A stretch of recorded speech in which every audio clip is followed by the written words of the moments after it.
If you can think back to a day when you rode the subway and nobody was playing with their thumbs and people actually were reading a newspaper, you would have noticed that almost all the newspapers they read were the Daily News. Back in my very distant youth, I got a call on the same day from the New York Times and the Daily News asking me to come to work. I didn't even think of right to the news, of course. It's interesting, the Times was on the west side, which was then CD and Times Square and all this, and they were like, you know, where are we? And the news was on the east side of town. It was at 42nd on the east side. And it was this kind of improbable location.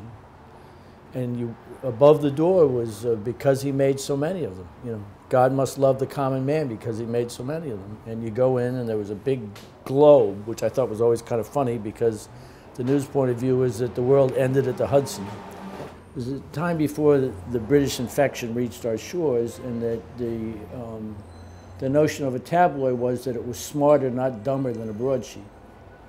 That it got to the truth of things, that it didn't inflate things or manipulate things, that it really was, and it was a paper for people whose lives were affected by what you're reporting on.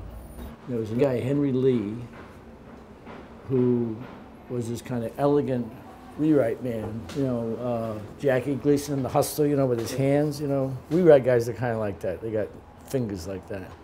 He would tell the guy, there'd be a guy standing there, you know, standing in a pool of blood, usually literally, and he'd call up, and Henry Lee would say, just give it to me from the top. And as he was getting the notes, Henry Lee was writing.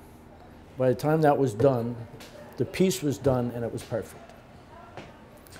And if at some point he had to mention the New York Times, he would write, the New York Times, comma, a small English language daily headquartered on Manhattan's West Side. That was the attitude towards the Times. They sold about 30,000 papers in Brooklyn, about 20 in the Bronx, and they just didn't count. And in those days, you always knew a New York Times reporter when you were outside Manhattan because they would always go, where are we? And more often than not, people would lie to them.